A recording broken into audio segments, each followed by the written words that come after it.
बैठे। माननीय दिन दशा आपके 13 महीने के शासन में मुझे अफसोस है, 13 महीने के शासन में हम लोग के पुराने गुरु जौहर साहब के कपड़ा में, लता में, अरे भाई रुको ना भैया, सुना करो ना,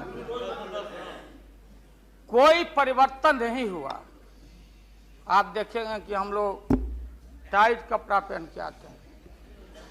जौहर साहब का पोशाक देख लीजिए, और बिहार में जाते हैं तो फिर वहां पोशाक आप देख लीजिए, अरे फटा, यही स्थिति उनकी रह गई। अब उनका क्या दोष हो सकता है?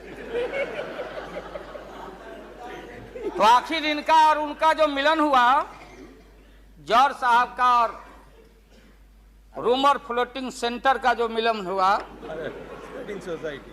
तो ये बड़े सोच समझ के हुआ। तो जौहर साहब के मामले में जो भ्रष्टाचार पर सोच है, जो बताते रहे हैं, हम लोग को जेल भेजवाते रहे हैं। राबड़ी देवी महिला मुख्यमंत्री, जिसका मुकदमा में नाम नहीं हो, अपमान कराते रहे हैं। राबड़ी देवी मिलती है माननीय प्रधानमंत्री जी से मेरे साथ में, प्रधानमंत्री जी ने माना ये बहुत गलत काम हुआ। तो मैं फिर आऊंगा, आपने कहा था कि दुनिया का सबसे बड़ा स्काम है पशुपालन स्काम। आएगा दूध का दूध, पानी का पानी, जैसे सारे बैठे हुए लोग। अब बचा कौन है इस मुल्क में? कौन बेदाग बैठा है?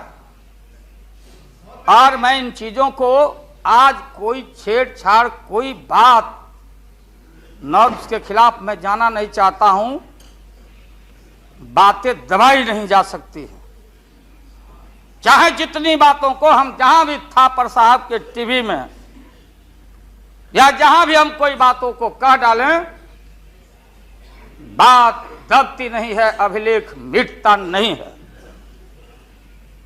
अब माननीय प्रधानमंत्री जी, आपने चिंता जताई और इतिहास को, आडवाणी जी, गृह मंत्री जी ने गृह को खराब किया है।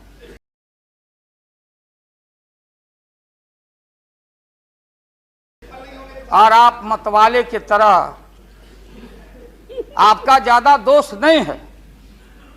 मैं किसी को अपमान करने के लिए नहीं कहता हूं। मैं जन्म लिया था फुलवरिया गांव, गोपालगंज में, फुलवरिया गांव में। तो हम लोग को मालूम नहीं कि हमारे भविष्य में क्या लिखा है। तो ये गोसाई लोग एक ऐसा रखते थे पशु, बैल, आंख पर मासा है, पीठ पर पैर है, बहुत छोटा नाटा है, जिसको नादिया बोलते उत्तर प्रदेश में।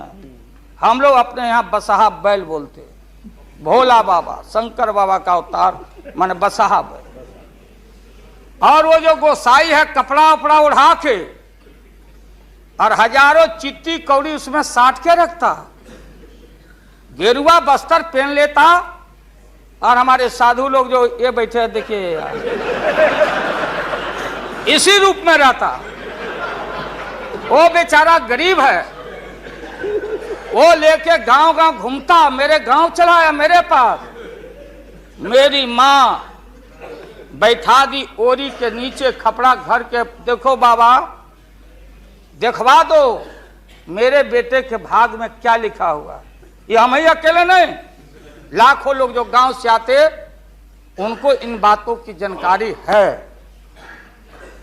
अब वो गोसाई बाबा दोनों हाथ को मुट्ठी बांध के आगे करते कि इसमें नौकरी मिलेगा कि नहीं, या इसमें नहीं मिलेगा। तो दोनों मुट्ठी जब आगे करता, तो गोसाई बाबा बोलता, बोलो भोला, देखो देखो इसके हाथ में क्या लिखा है। तब का